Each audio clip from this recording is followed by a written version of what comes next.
Juscult, uma produção em conjunto com o Instituto de Advogados de Minas Gerais. Apoio cultural Sicoob Jus, a cooperativa de crédito dos integrantes do Poder Judiciário e do Ministério Público de Minas Gerais.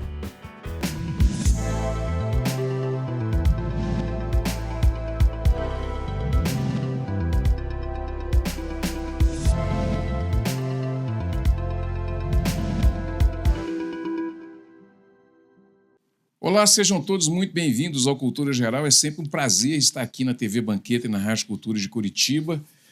A gente com esse módulo, essa pauta que chama Juscult, né, com o Instituto dos Advogados de Minas Gerais.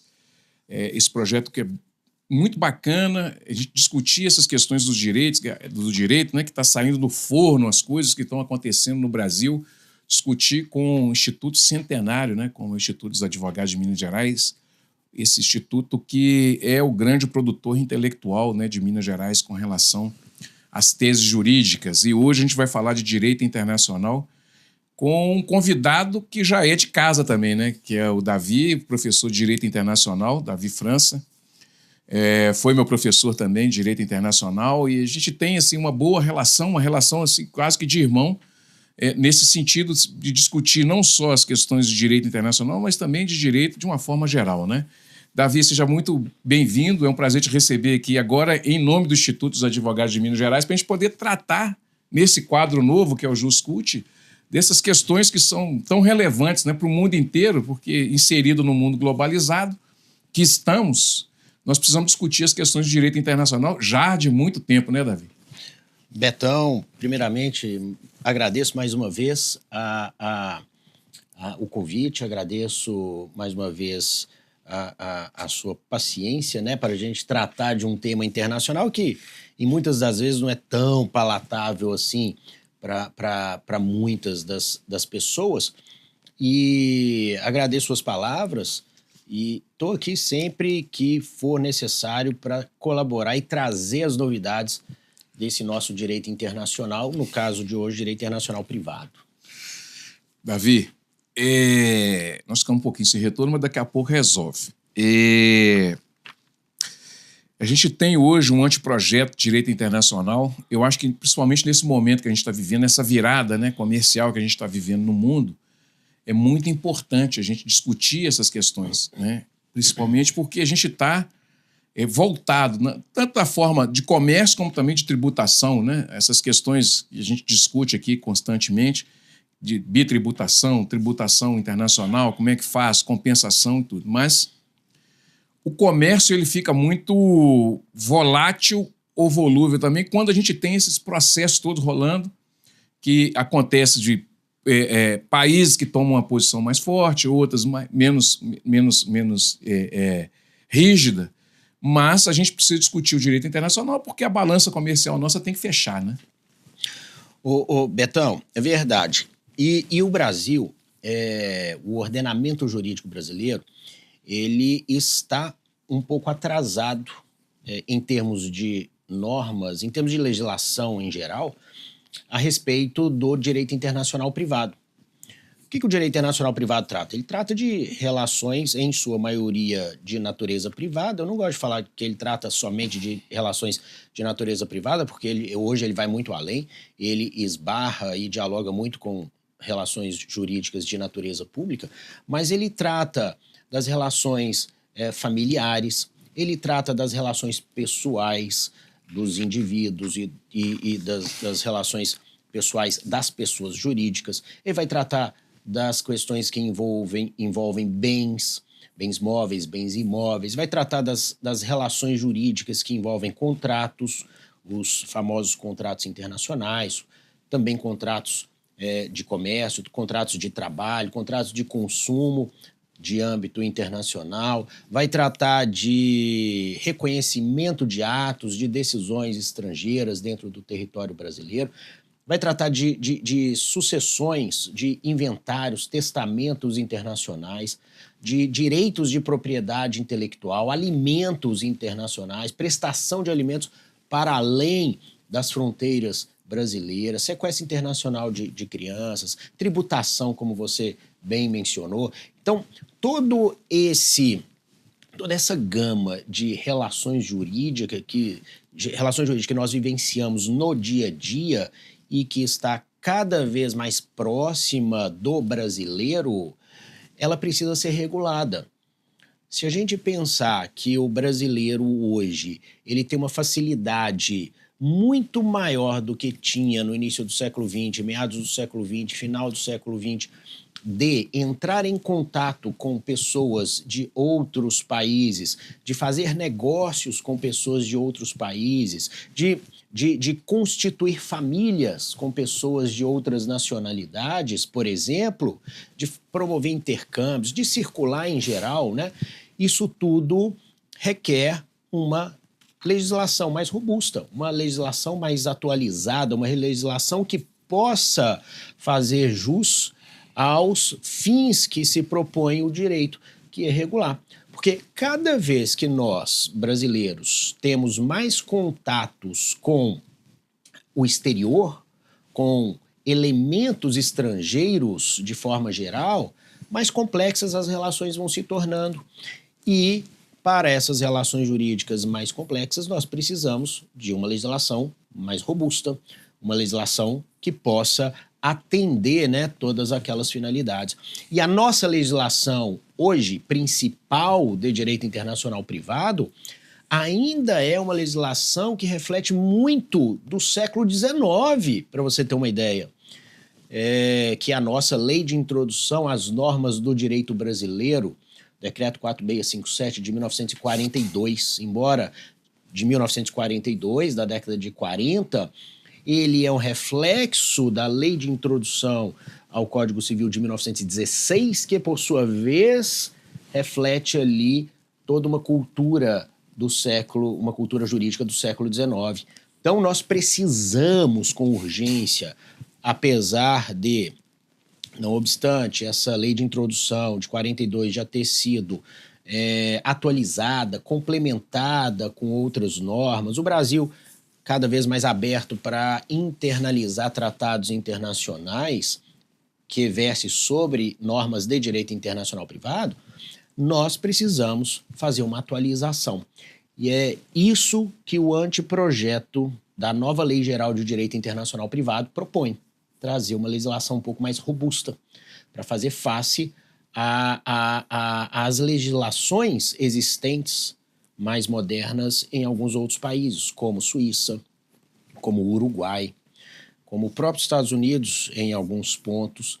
Então, nós precisamos com urgência de colocar o Brasil nessa estrada, né, de países com uma legislação mais moderna no direito internacional privado. Você está falando aí, eu estava pensando, quando você estava falando, que tem uma discussão digital hoje, né, dos meios e das redes sociais também, que vai ter que ser amparada mais amplamente pelo direito internacional, né, Davi? Exatamente. Eu estou aqui com um esboço de artigo que eu estou elaborando a respeito desse anteprojeto, fazendo algumas análises, trabalhando, refletindo.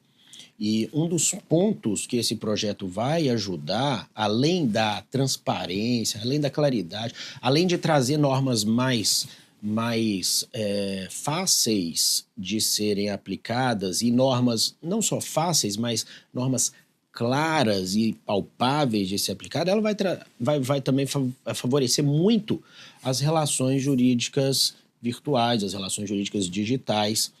E isso é uma necessidade que a gente está vendo em todos os campos do direito. Então, esse é um código, esse é um anteprojeto de uma lei de direito internacional privado moderna. Uma lei que vai não só permitir dialogar com o que já existe, em termos de normas processuais, em termos de tratados internacionais, que o Brasil faz parte, mas dialogar com outras várias normas e também com temas que vão cada vez mais exigir ali uma presença do advogado no campo do digital. Segurança jurídica, Dan. Como é que a gente pode pensar a segurança jurídica nesse contexto de direito internacional nos tempos atuais? Eu penso, Betão, que a segurança jurídica, que anda sempre junto com uma transparência, ou depende muito de uma transparência, seja transparência em termos normativos, seja uma transparência em termos principiológicos, em termos de conduta, eu acredito que com uma norma moderna, um conjunto de normas modernas, uma lei geral de direito internacional privado mais clara, mais transparente, uma codificação um pouco mais robusta, isso com certeza vai trazer maior segurança jurídica em todos os tipos, em todos os campos das relações jurídicas. Um exemplo, os contratos internacionais.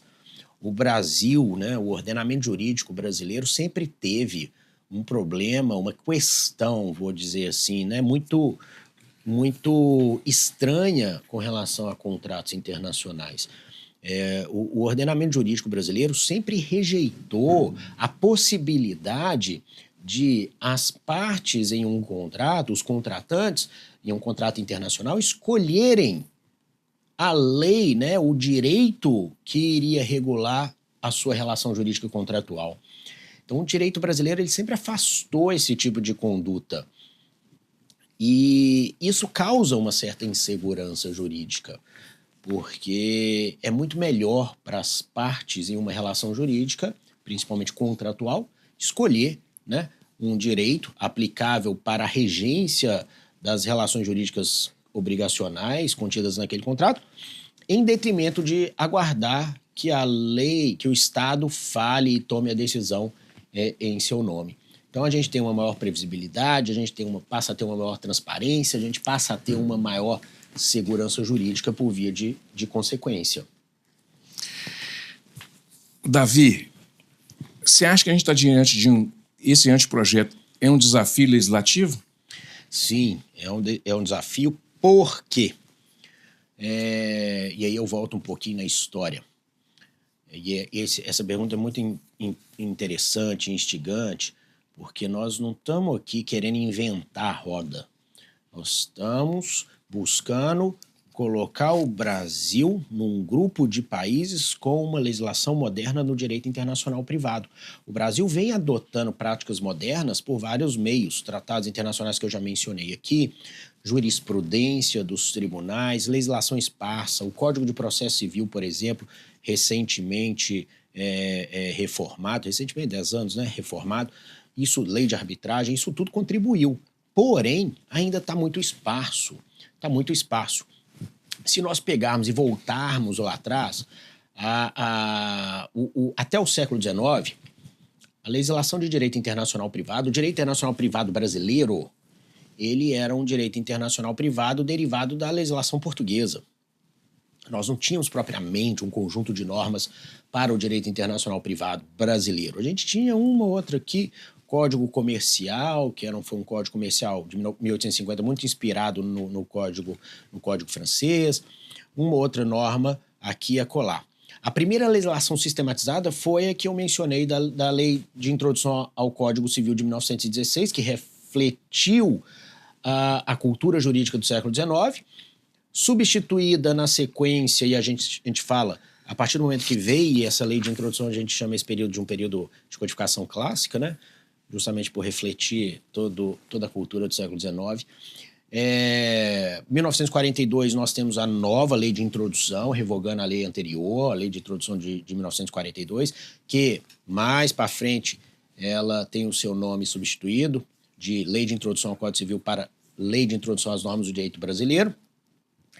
Esse é um período de um pouco mais, um desenvolvimento um pouco melhor, porém ainda com muita coisa a se fazer, muitos pontos a serem melhor trabalhados.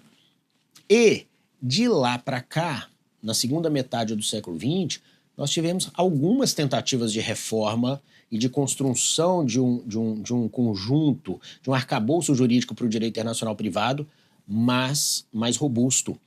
Nós tivemos um código, um projeto que levou o nome de projeto Valadão, que foi proposto pelo professor Haroldo Valadão, que foi um expoente do direito internacional privado, um dos maiores nomes da história do direito internacional privado brasileiro.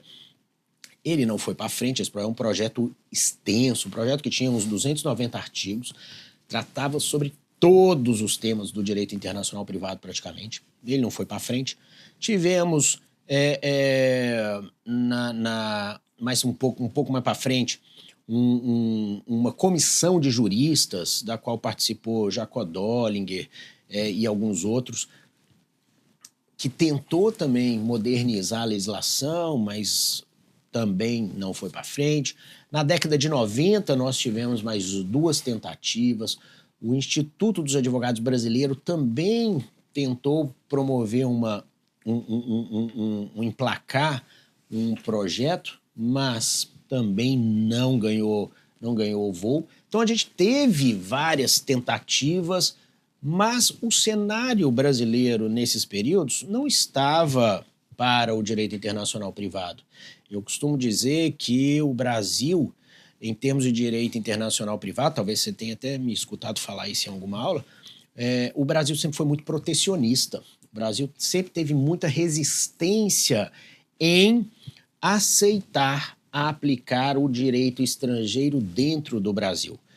Porque, em muitas das vezes, o que a legislação de direito internacional privado vai promover é justamente a possibilidade de aplicar o direito estrangeiro, o direito de fora, o direito de outro Estado, dentro do ordenamento jurídico brasileiro em situações específicas. Então, esse momento que nós vamos passar agora é um momento muito importante, muito relevante para a evolução do direito internacional privado brasileiro, porque é um anteprojeto de lei geral de direito internacional privado viável.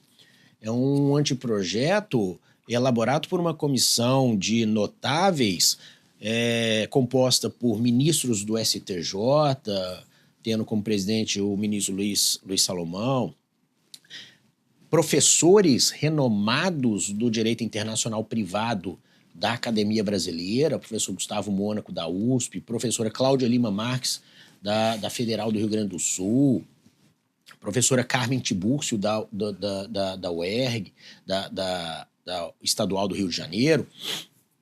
São pessoas, são mentes pensantes do direito internacional, é a elite do direito internacional privado brasileiro, além de membros do Ministério Público e outras pessoas que lidam na prática com instrumentos de cooperação, enfim. Então, todas essas cabeças se uniram para elaborar esse anteprojeto, que é um anteprojeto viável, é um anteprojeto que reflete as práticas internacionais, é um anteprojeto que tenta codificar o que o Brasil ele tenta adotar por meio de tratados, por meio da reforma do Código de Processo Civil, mas que precisa agora unir, né, tudo isso em um único instrumento.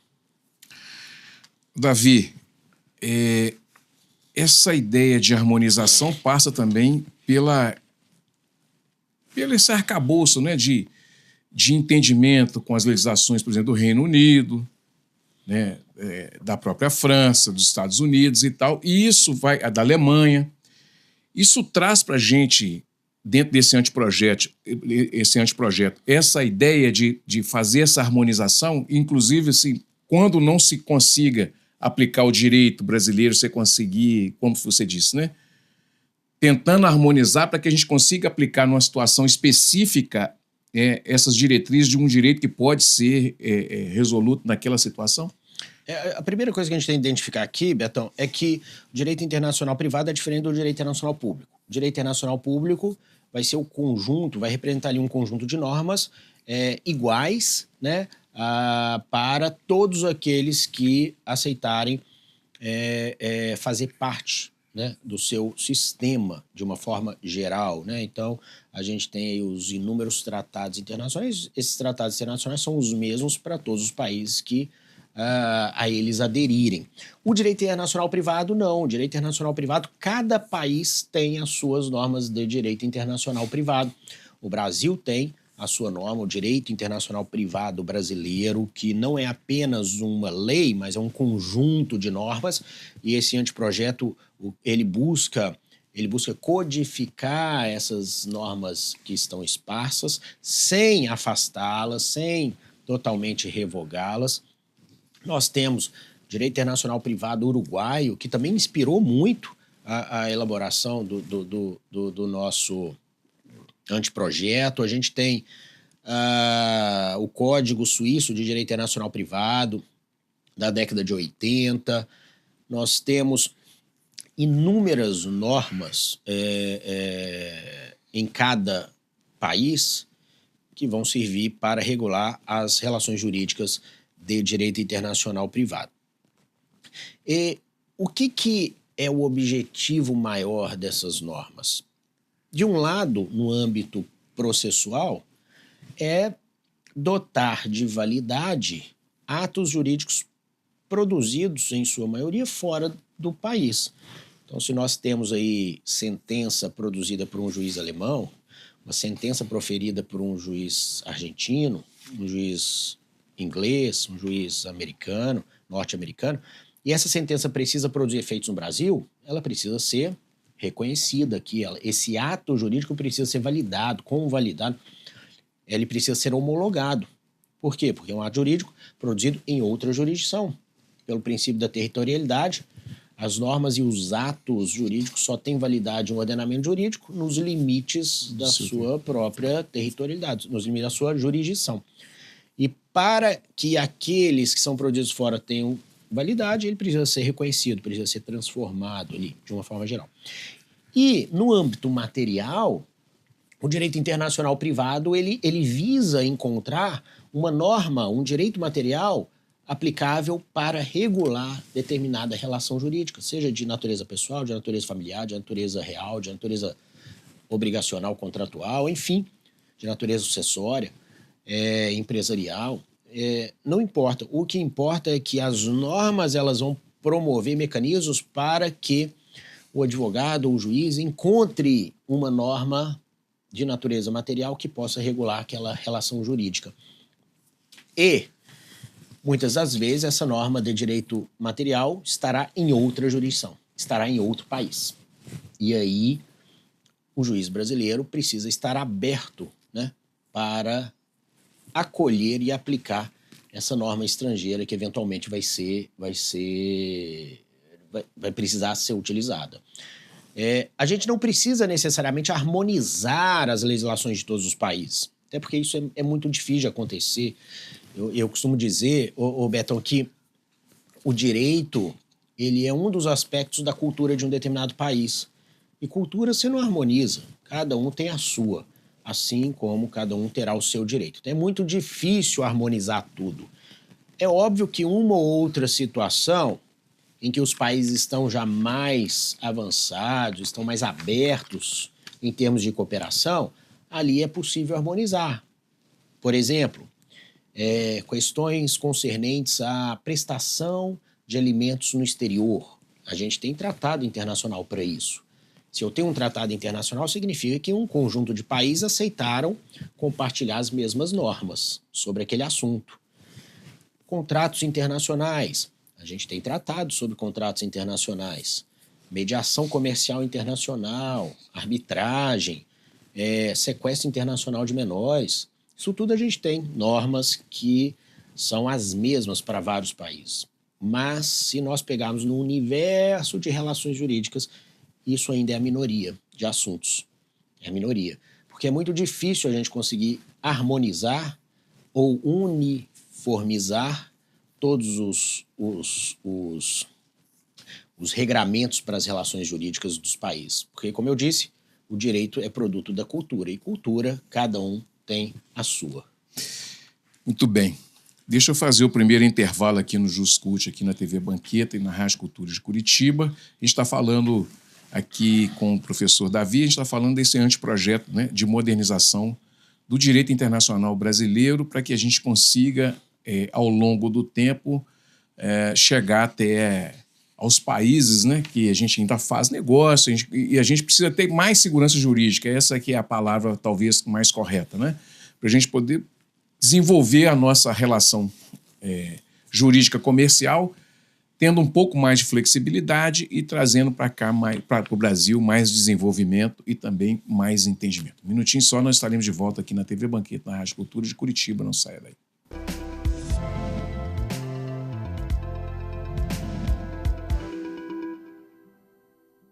Dengue, zika, chikungunya e febre amarela urbana são doenças transmitidas por um mosquitinho, o Aedes aegypti. Contra ele, a prevenção é a melhor solução. Vamos eliminar os focos de água parada nos vasos de plantas, nos pneus, nos recipientes abertos. E um repelente é sempre bom.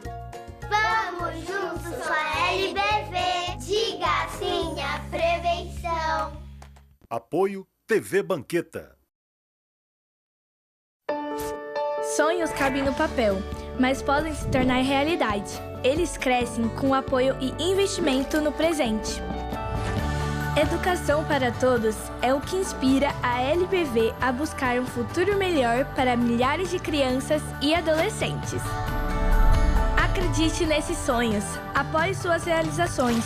Quando a LBV ligar, diga sim!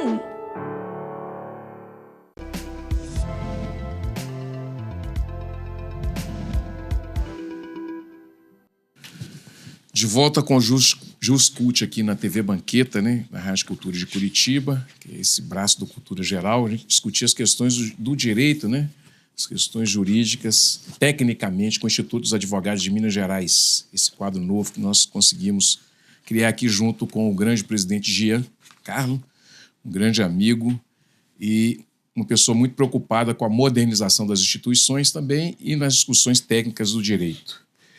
Davi, a gente está falando aqui dessa questão do direito internacional e uma das coisas que a gente precisa também pensar é na flexibilidade dos contratos, né?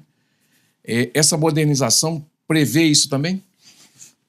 Betão, talvez essa seja uma das grandes contribuições dessa comissão de juristas para este anteprojeto, justamente trazer a flexibilização nas relações jurídicas privadas internacionais para dentro da norma.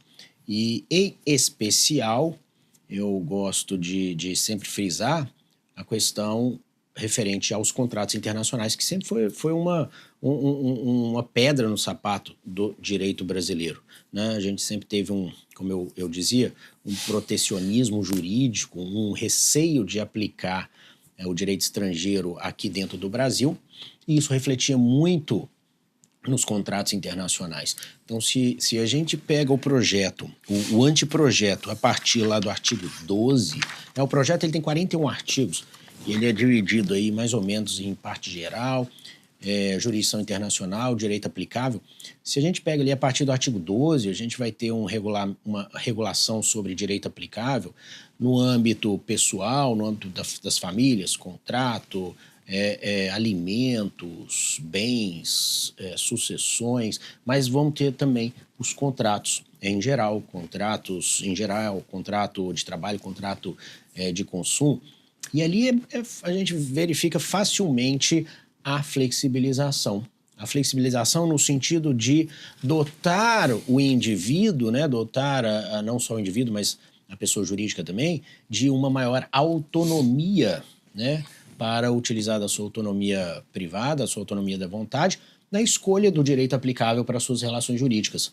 Mas não só nos contratos. É interessante que, com relação, por exemplo, à escolha do regime a regulação do regime de bens do casamento ou da união estável, o anteprojeto de nova lei de direito internacional privado também possibilita com que as partes elas tenham ali um mecanismo de certa flexibilidade com relação ao direito aplicável à sua relação jurídica ali de regime de bens. Então é bem interessante.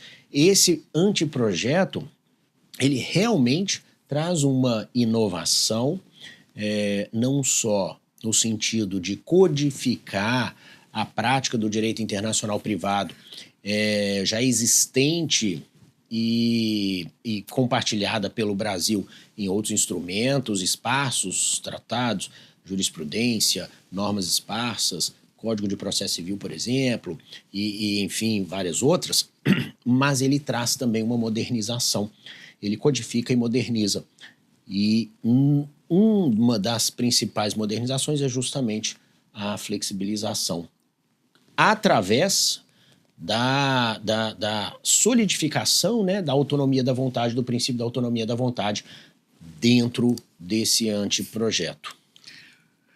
Davi, e as empresas? Os impactos que vão ser travados, né, entre as empresas ali? Obviamente que a gente tem que pensar também em todos esses arcabouços, segurança jurídica, negócio em espécie,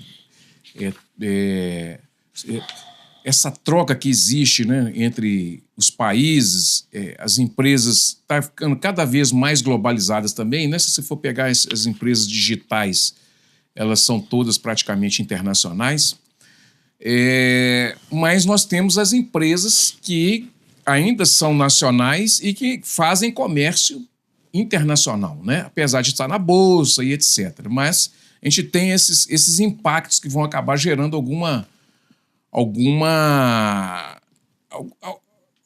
movimento dentro dessas empresas, dentro dessas relações. Como que a gente pode pensar isso? Com certeza, Betão. O anteprojeto ele visa adotar maior transparência, maior previsibilidade, maior segurança jurídica, como nós já falamos aqui, não só para pessoas físicas, como também para pessoas jurídicas. E muito do que consta nesse anteprojeto vai beneficiar as pessoas jurídicas em termos de clareza, em termos de transparência, em termos de previsibilidade. E aí nós falamos dos contratos internacionais, das regras estabelecidas a respeito dos contratos internacionais, a possibilidade de as partes, né, delas mesmas, empresas, escolherem o direito que vai regular a sua relação jurídica contratual com a outra empresa. E ali eu estou falando dos contratos em geral, não só contratos de comércio de uma forma ampla, mas os contratos digitais, os contratos de trabalho, os contratos de consumo. Aqui nós temos regras claras que vão fazer com que aquela empresa que entrar em relação comercial com uma empresa brasileira, como a sociedade brasileira, saiba de antemão como é o direito internacional privado brasileiro. Nós teremos aqui uma agilidade com relação à aplicação de alguns institutos jurídicos que nós não tínhamos antes. Nós teremos aqui regras sobre como o estatuto pessoal da pessoa jurídica, e quando eu falo em estatuto pessoal, eu estou falando de todas aquelas características jurídicas inerentes à pessoa, desde o seu nascimento, desde a sua constituição até a sua dissolução, como essas características vão ser reguladas a partir do olhar do direito internacional privado brasileiro. Então, isso tudo traz ali uma maior segurança jurídica para as relações entre empresas. Isso coloca o Brasil, como eu disse, na vanguarda do direito internacional privado. E ao colocar o Brasil na vanguarda do direito internacional privado, com uma legislação mais clara, uma legislação mais segura, uma legislação mais transparente, isso faz com que, inclusive, o risco Brasil, ele reduza. Isso daqui é um instrumental que, juntamente com outros, juntamente com a Lei de Recuperação Judicial, que, por sua vez, há pouco tempo, né, numa reforma, incluiu ali a insolvência internacional também, muito em função do que a gente tem aqui hoje também no anteprojeto e várias outras. Isso tudo faz com que o Brasil seja um ambiente mais favorável aos negócios, né? Um ambiente mais seguro, um ambiente que ofereça juridicamente um pouco menos, um risco um pouco menor. Davi, é muita coisa, né? É muita coisa. Você pensa assim, são 40 e poucos artigos, poucos artigos, mas assim, para cada artigo, várias interpretações e várias... O Betão, pensa que a nossa lei atual, a principal norma, né, a Lei de Introdução às Normas do Direito Brasileiro, ela trata do direito internacional privado entre os artigos 7º e artigo 19. Ou seja, nós temos aí 12 artigos. 12 artigos. Pensa que... E aí esses artigos são complementados por várias outras legislações. Pensa que agora são 41. Sim. Então a gente tem... E a lei de introdução já é uma norma um pouco complexa. Não dá para a gente simplesmente ler e aplicar. Ela é uma norma antiga, precisa de atualização, precisa de complementação. Então ela não é um cara crachá. A gente precisa pensar... Se debruçar nela. Se debruçar. Agora imagina essa 41 artigos. Ela é uma lei clara. Ela é uma lei de fácil entendimento. Obviamente não é uma lei tão fácil de entender como seria outra normal, porque o direito internacional privado tem as suas peculiaridades que prescindem de algum conhecimento em termos de raciocínio. Mas é uma lei muito clara e que tenta trazer os principais aspectos do nosso direito internacional privado para um mesmo corpo jurídico, para uma mesma codificação. E isso é muito, muito interessante. Tem audiência pública também no anteprojeto. Como é que funciona isso, Davi? Essa audiência pública, assim como todo e qualquer projeto, né, ela vai servir para que a sociedade opine. E a sociedade ela vai opinar na construção disso daqui, porque a gente está falando só de um anteprojeto. Isso aqui não é um projeto de lei ainda. É um trabalho que foi elaborado por uma comissão de juristas notáveis para ser transformado em um projeto de lei. Mas essa comissão de juristas, eles têm o cuidado ali de conseguir uma legitimação para que esse projeto ele não seja interrompido como os outros que foram ao longo do século XX. Então, essa audiência pública vem para abrir a discussão para a sociedade.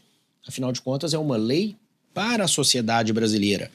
Então, eu até nesse esboço de artigo, né, que eu estou trabalhando aqui, eu até coloco, né, a audiência pública, eu trago ela aqui como um instrumento importante para a legitimação, né, desse projeto. Né? A gente tem aqui não só a audiência pública que ainda vai ocorrer, algumas, mas já tivemos algumas audiências públicas para a elaboração do próprio anteprojeto. Então é um anteprojeto que vem sendo construído, né, uma norma que vem sendo construída a várias mãos. Não é uma norma que vai ser colocada goela abaixo. Até porque, historicamente, a gente teve aí várias possibilidades, várias tentativas e possibilidades de emplacar uma nova norma de direito, uma nova lei de direito internacional, e todas elas fracassaram. Fracassaram por várias razões, mas uma delas por falta de legitimidade. Então, a gente precisa ter esse apoio da sociedade. E quando eu falo sociedade, óbvio, não é a sociedade toda, né? Mas é a parcela da sociedade que entende as razões de existir uma norma de direito internacional privado e que possam realmente trazer contribuições eficientes ali para dentro do projeto. Muito embora eu acho que esse projeto já tenha ficado muito bom no ponto em que ele se encontra. Então a gente teve aí, agora eu não vou lembrar exatamente, 2 ou 3 audiências públicas para discussão junto com a comissão de juristas, e a tendência é de que tenhamos mais, né? Tenhamos mais audiências. Até para o corpo jurídico do Brasil também conseguir opinar, todo mundo pegar todas as regiões, né? A gente não vai ter essa opinião ampla, né? Porque é um assunto muito técnico. Sim. Mas tem que ter uma legitimidade, uma legitimação para que a gente consiga emplacar e levar isso aqui para o Congresso. E o Congresso ainda, por óbvio, vai fazer uma ou outra modificação. Mas essas audiências públicas, elas são muito importantes, porque elas trazem ali pontos como proteção de vulneráveis e direitos humanos, traz pontos como as questões envolvendo tecnologia e digitalização que a gente já mencionou aqui, jurisdição e cooperação internacional, segurança jurídica e previsibilidade, participação social e legitimidade. Então a gente tem ali uma preocupação desses notáveis. E é preciso regulamentar, né, Davi? Nós tivemos um caso aí dos turistas alemães, que estava na Alemanha, que foi, a mala foi arrombada, vamos dizer assim, colocaram substância lá dentro. Então, assim, o direito internacional ajuda tudo nesses contextos todos, no penal, em todos. Vários. Né? Vários. Até há pouco tempo, eu falei da lei de recuperação judicial, da insolvência internacional, até há pouco tempo a gente não tinha. O Brasil nunca teve regra sobre falência internacional, nunca teve regra sobre insolvência internacional, para ser um pouco mais genérico. E muitos credores ficaram prejudicados por ausência de norma quando da falência da Parmalat. Não sei se você vai lembrar da falência da Parmalat lá atrás. Muitos credores brasileiros ficaram a ver navios justamente pela falta de previsibilidade jurídica acerca da falência internacional. E isso hoje mudou, porque a lei de recuperação judicial foi alterada e lá nós temos um capítulo sobre insolvência internacional. E se nós pegarmos os dispositivos daquele capítulo da insolvência internacional, a gente vai ver que eles estão muito em conformidade com o que a gente tem aqui no anteprojeto. Atração de investimento, Davi. Isso daqui vai ajudar muito. Como a gente mencionou, a questão da segurança jurídica. Isso daqui vai reduzir, né, juntamente com outros instrumentos, o risco Brasil. Reduzindo o risco Brasil por meio de previsibilidade, por meio de maior segurança jurídica. Isso atrai investimentos. Então, o arcabouço jurídico normativo de um país é um elemento fundamental para a atração de investimentos, porque ele vai denotar ele pode denotar uma maior ou uma menor segurança jurídica para aqueles que vão entabular negócios, né, com empresas brasileiras, com os brasileiros ou no ambiente brasileiro. Tem duas perguntas para a gente encerrar esse bate-papo tão importante. Primeiro, a integração regional. Mercosul, apesar de a gente ter alguns ataques no Mercosul, mas eu lembro que nas nossas aulas de direito internacional e pelas nossas conversas também que nós já tivemos ao longo do tempo, o Mercosul é um grande instrumento, né, para a gente aqui da América Latina, para os negócios da América Latina mesmo, né? Ele integra mais o direito dentro desse anteprojeto, ele integra mais essa questão regional? Ô Betão, Mercosul é importantíssimo. Mercosul é uma organização internacional. Eu gosto muito do Mercosul. Eu acho que pode melhorar bem. Eu acho que o Mercosul expandiu demais da conta em termos de assuntos, de temas. Eu acho que poderia reduzir um pouquinho, voltar um pouco mais para o que era a ideia inicial, né, que era promover o comércio, desenvolver a economia. Eu acho que a partir daí a gente consegue outras coisas. E o Mercosul, ele é um espaço, né, ele é um fórum também de uniformização e harmonização de normas. Isso é necessário, né? É necessário que os países membros do Mercosul, eles promovam ali, por meio da instituição, uma harmonização de normas aplicáveis igualmente entre os países do Mercosul.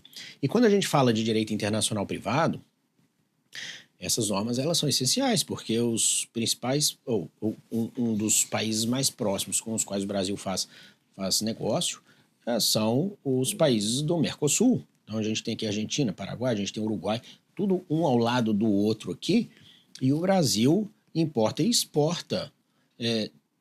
Tem essa relação de comércio exterior com esses países, e por via de consequência a gente tem um fluxo de pessoas também, né, de bens, entre esses países que precisa ser regulado.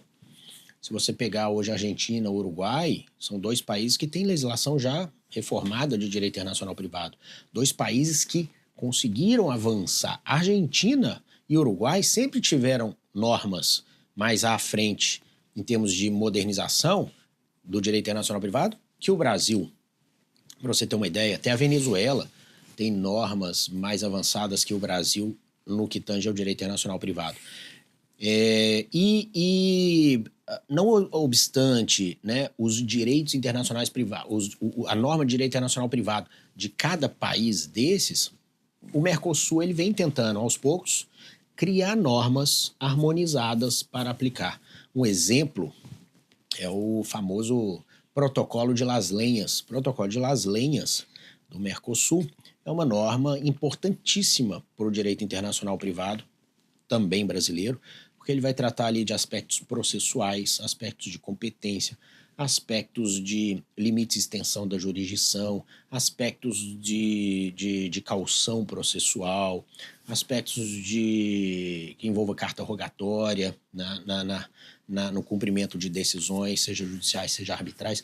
Então, é um instrumento muito importante e que tem uma aceitação. Assim como esse, temos vários outros, normas sobre arbitragem, normas sobre responsabilidade civil. Então, são inúmeras normas que, não obstante a legislação nacional de cada um dos membros, porque cada um tem o seu direito internacional privado, direito internacional privado argentino, direito internacional privado uruguaio, direito internacional privado venezuelano e por aí vai, existem essas normas mercosulinas, esses tratados.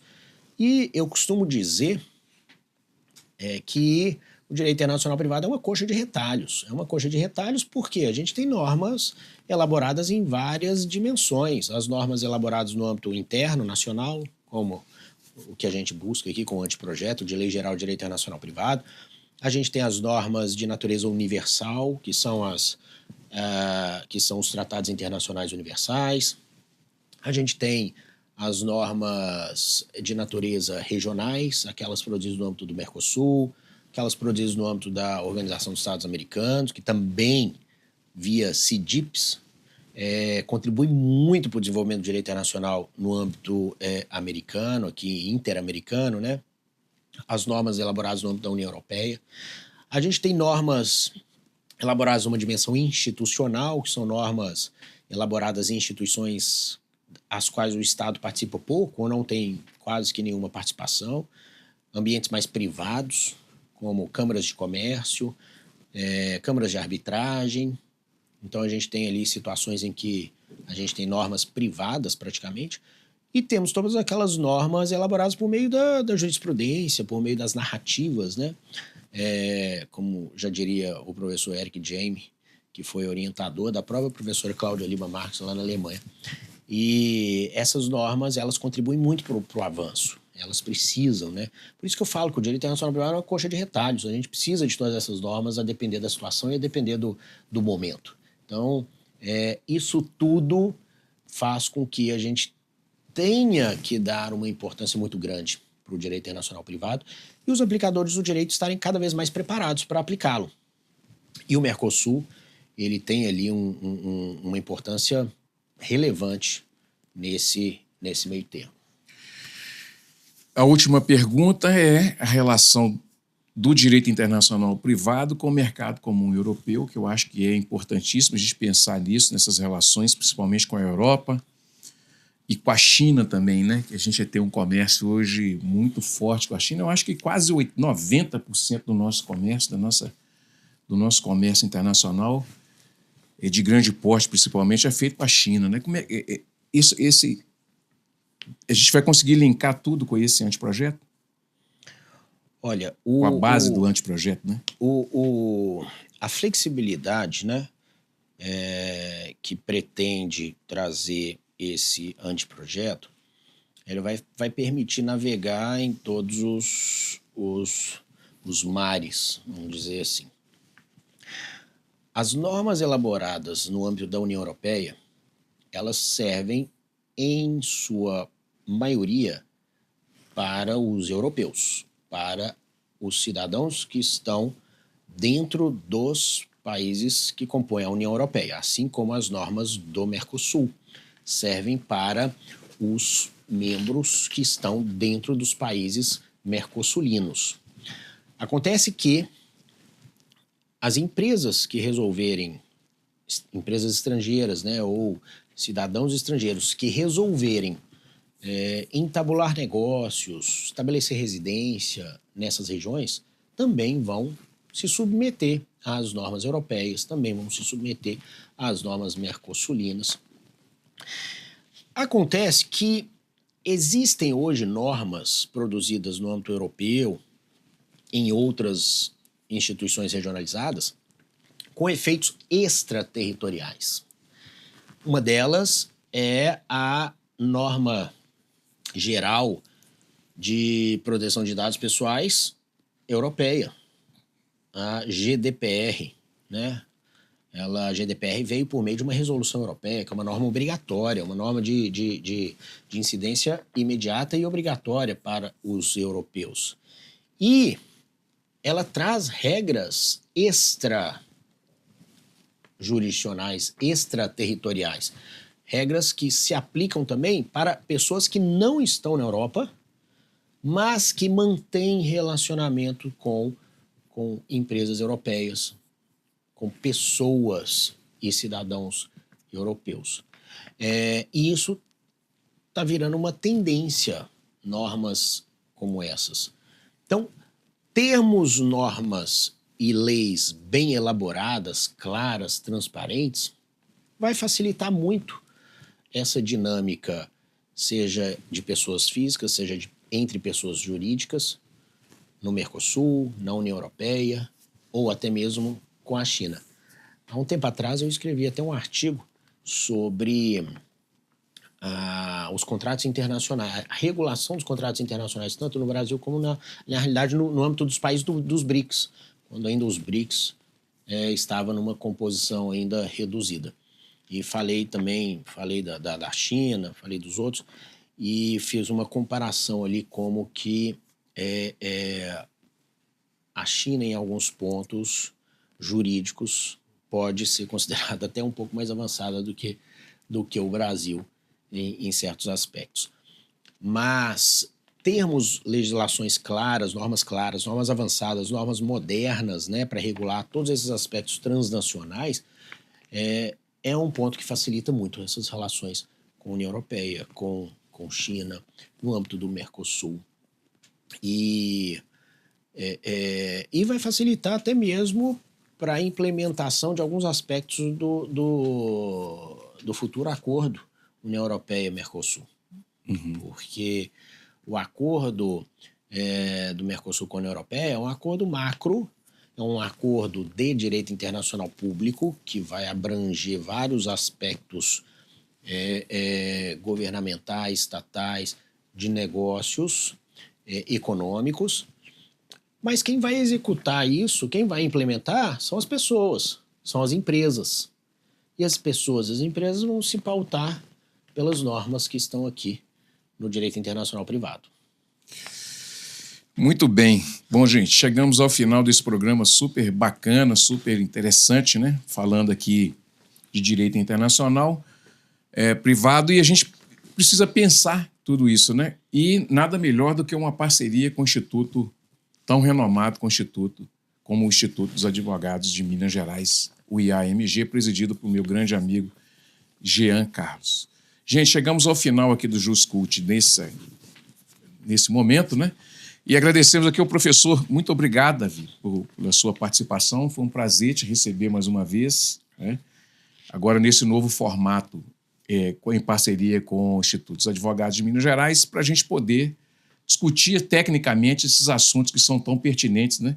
Nesse caso, para as empresas e para o Estado brasileiro, né? Betão, eu que agradeço mais uma vez o convite, agradeço a participação. É sempre bom estar aqui com você, discutindo e trazendo essas questões de uma forma um pouco mais, talvez, simplória, para que a gente consiga, num espaço curto assim, entender ou ter uma ideia um pouco mais geral.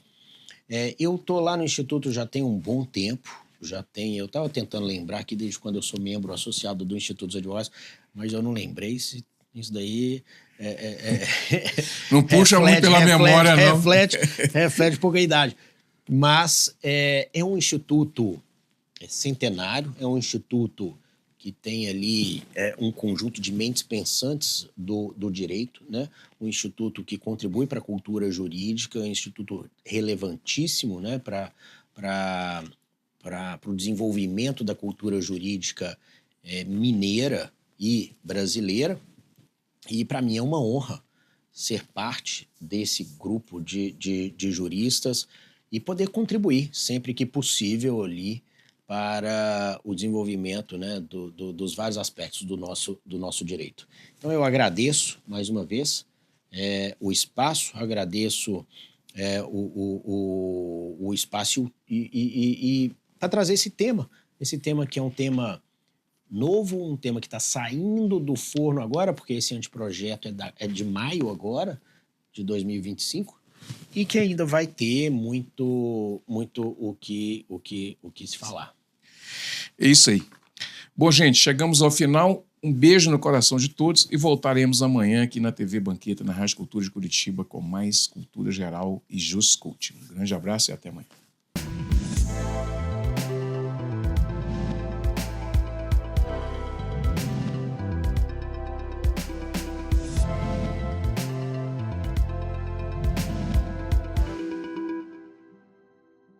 Juscult, uma produção em conjunto com o Instituto de Advogados de Minas Gerais. Apoio cultural Cicobi Jus, a cooperativa de crédito dos integrantes do Poder Judiciário e do Ministério Público de Minas Gerais.